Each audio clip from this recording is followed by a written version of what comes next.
March 30th, just about 8 in the morning. Maybe a few minutes after, something like that.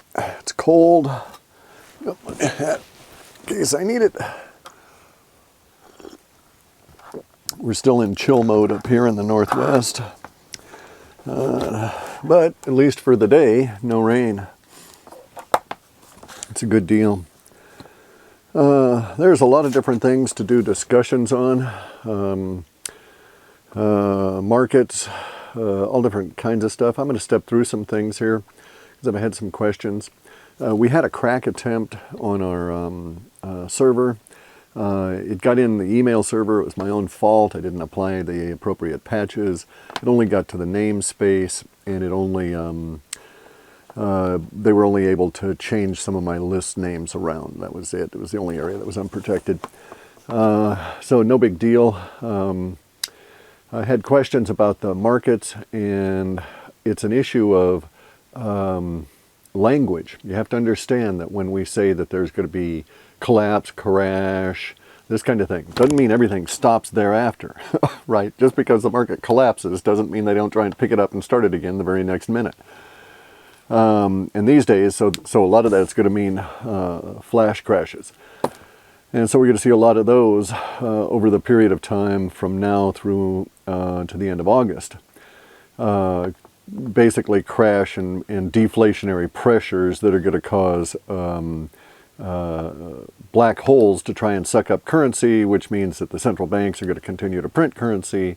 And a lot of that stuff started in March, and it's going to build all the way through the month of April. It's going to build through the month of May. There's going to be a slight lull in certain aspects of it through June and early July, and then it's going to build again, and off we go. But the damage that we're going to see is going to be, should be evident here in these next few weeks in April. So it was a March 15th, and then through the end of April period that we had identified as this bubble of chaos and confusion. I would argue that is indeed what's going on, especially if you're in like the YouTube business. If you're one of these people that took in millions of dollars from ad revenue and hired 20, 30 people to help you with your operation, and you were what they called a big YouTuber, and you had millions of followers and this sort of thing, boy, your revenues are gone. Like, not down, they're gone. And it has to do with the advertiser boycott. Advertisers are boycotting for a good reason, not just merely the that they don't want their products associated with ISIS videos and stuff. There's also all of this clickbait kind of drama thing going on in YouTube anyway, prior to along with the issue of the ISIS kind of thing. And this is where you get YouTubers fighting each other, doing anything they can, outrageous pranking, stuff leading to, near fatal accidents, all different kinds of crap, anything just to get clicked. Anything just to get eyeballs to watch, because you make your money off the advertising, and so you're making your money off the eyeballs. A lot of advertisers were, rather outraged to find that their products were being associated first with philosophical viewpoints they don't agree with, but then also with these extremists that anybody can tell you are going to, this will not end well. There you got a guy out there that, his claim to fame is he jumped off stuff into water. Well, one time he missed it by that much, and the poor bastard's in the hospital. The advertisers are, I've talked to a few of them, I sell a book on advertising, and some of these guys have called me up or sent me email, and we've sort of chatted. And a lot of them were quite concerned. The guy was thinking, oh my God, what if you happen to have a video like that, and there was your product for, your advert for anything. But the juxtapositions that are coming up have just been wild. They were quite concerned. And there is an advertiser withdrawal and an advertiser boycott at the YouTube level, and it's going to just devastate YouTube. YouTube makes billions of dollars off of ad revenue, and it's all getting sucked out. Now, YouTube had their own plan, or there appears to be a very larger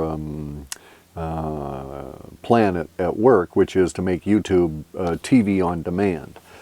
And if that's the case, you know, there would be approved news outlets, and which there appear to be, because none of the bans seem to hit CNN, MSNBC, or any of these other lying fake news outlets.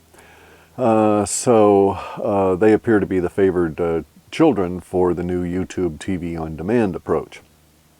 And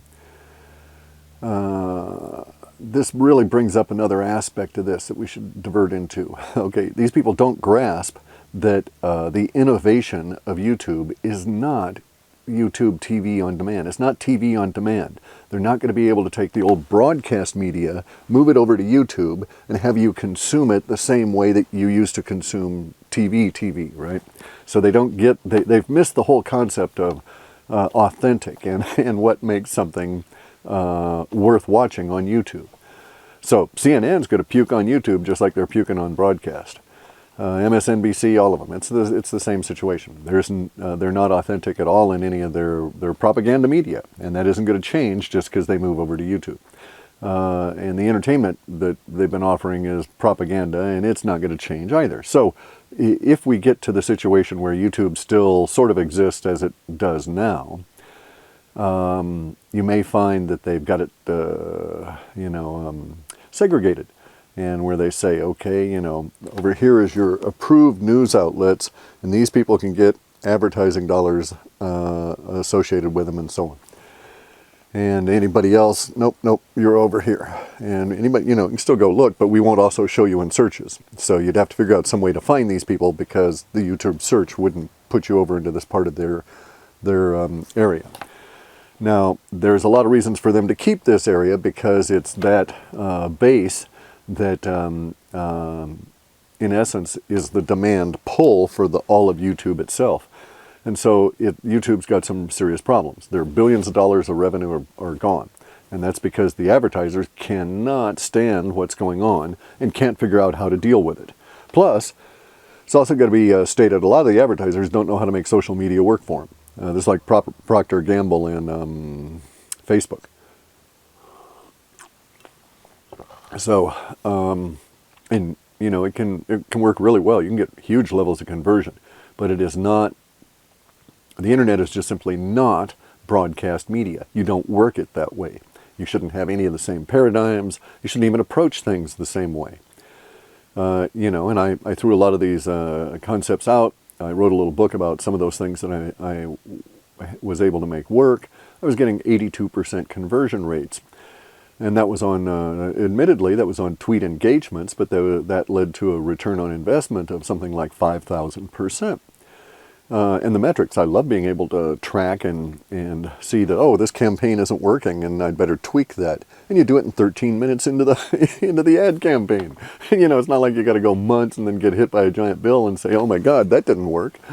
You know, so advertising, it can be highly effective. But not the way they've been doing it. You know, not the shoveling out vast quantities of money and then allowing algorithms to try and jam you into ad space on the hope and golly that, oh geez, maybe we'll get some kind of a connection here. It just doesn't work that way. So advertising on YouTube, advertising on all social media is failing. It's failing abysmally. And so, hooray, social media is going to die in its current form because the advertisers can't stand it. They don't like it. It won't work for them. And so they've got to change the whole world, and we're at that point right now. So admittedly, chaos is where we're at. If you're into any of the social media, you're aware of this. There's a huge amount of emotional froth that's building around this whole thing. People that, you know, were making literally, actually, up until like maybe, what was it, Sunday. No, actually it would have been Saturday, and so they would have found out Monday or so of this week.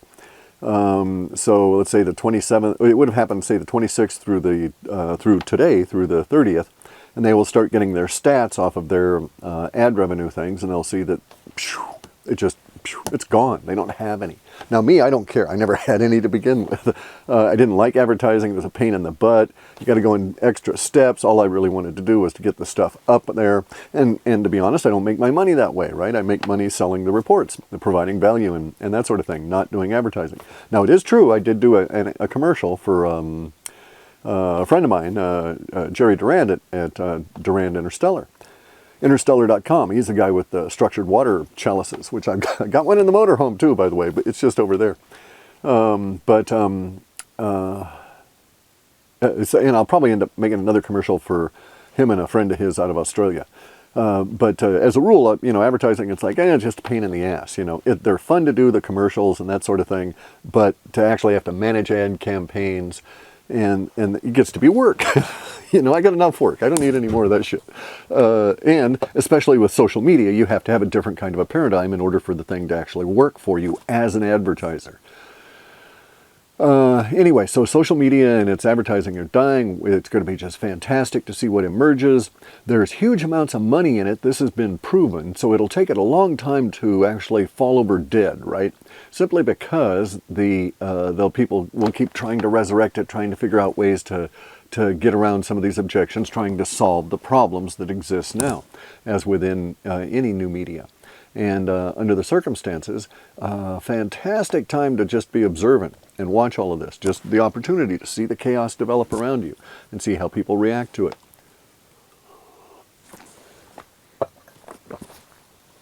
Now, for those people that are into the YouTube business, that are not advertisers, that may have made money off of advertising, you better start thinking and rethinking how you're going to do it if you rely on your work in media to make money, right? Because see, the thing is that the advertising model is going to go, is puking all over itself. Advertisers don't like it, and for lots and lots of different reasons, mainly to do with the personalities that they ended up paying, and they weren't too happy about this. And so if you're a content creator, you better figure out ways to make money. If you try and make the money off the content, there's dozens of ways. Artists have been doing it for centuries. What's going to happen with the YouTube and Facebook and Twitter and so on, all of the social media and all of their advertising, because the revenue is going to go. Remember now Twitter is trying to take over YouTube's space by offering TV on Twitter, videos on Twitter.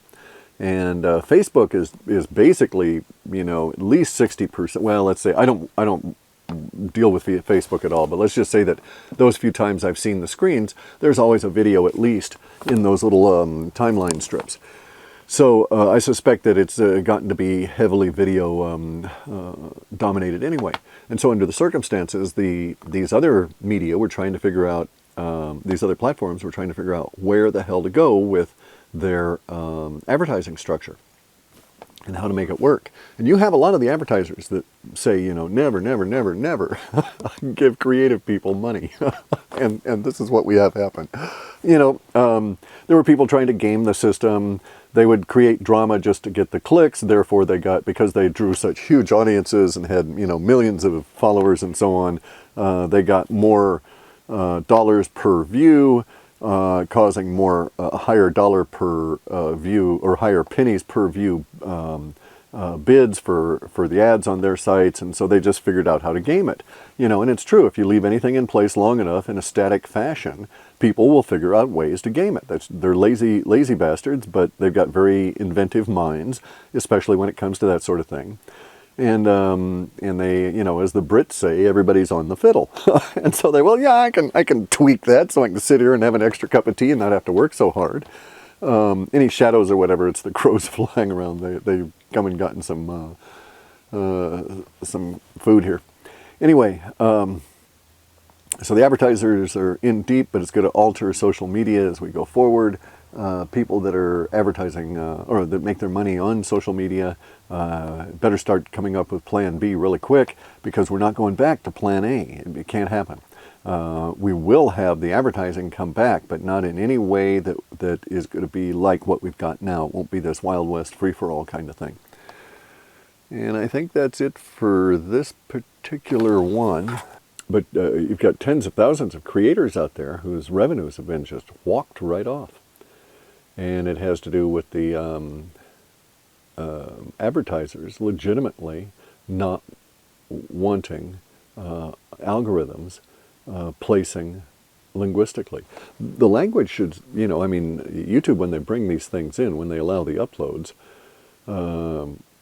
runs the things through processing. Presumably they do a speech to text, and then they should also be able to run analysis against the text. Yeah, it's going to take some time, and they'll have to figure out some ways to speed their processing if they want to be able to hold this position.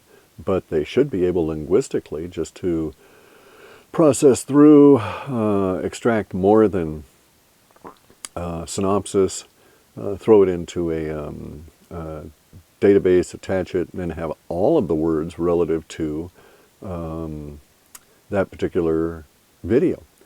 Then take a context of the upload characteristics of that video, add more knowledge to where the thing came from and who it is, and whether they're, stand-up. Also, if they've got authenticated IDs, you know who everybody is. So it shouldn't be that difficult. YouTube, I think, is got some serious work to do in order to overcome the objections. And I don't think they'll have it by Sunday. Programmatically, they're looking at, well, it depends on the approach they would take, but it could be, as much as a month or more. So we may see YouTube people, begging in the street. Oh, former YouTuber, help please, former YouTuber. I don't mean to make light of it, but, it is funny. It's humorous. The idea that they're at the height of their success. I mean, it's a very Taoistic message here. At the height of the success, it's the chopped off, at the knees, and it's because the way that shit happens. And like I say, the YouTube community, deserves a lot of the grief. It's not self-policing. There are no adults in the room, so it's like you get what you allow. And when you've got all those rowdy teenagers running around with cameras and crap, no wonder you get chaos. If I was still a teenager, well, look, I'm not a teenager, and I still participate in the chaos, putting out weird shit there, and how they got to categorize my stuff. Anyway, though. So we'll see what I can chop out and what I can keep. It's fascinating. The YouTube controversy is spreading to all the social media, and it's going to hit Google really hard in the nuts. They've just been kneed repeatedly, 3 times at least, with this business. Billions of dollars sucked right out of the coffers, and it's not going to get any better. They're currently, right as we speak right now, you've got programmers, slugging down the caffeinated beverages and shoving in pizza like mad, trying to crank out code to fix this. It's not an easy fix that way. Got all the tools to fix it, I mean, in terms of the linguistic analysis and so on. They just don't have the concept of how the advertisers need to be treated with the kind of media that they've got. And to be quite honest, the advertisers are just flakier than hell if they think that the old broadcast approach is going to work. It just does not. It's not possible. It's stupid. And I've seen these ads, right, where it's the same damn ad. And it's, we can take an example. Why, even, the new modern guys here, right? Like, let's take Ty Lopez, because they really inundated me with his ads there for a while. He did this one particular ad that I saw 25 times in the course of maybe 6 days. And there's no reason for that, okay? As an advertiser, let me clue you in, guys. It's like, yo, butthead, pay attention. You got the camera, you got the crew, make 25 ads. Not one long ad, make 25 short ads. Pop them up to me, Let them cycle, so I don't get bored with your shit. That's the way it is for everybody.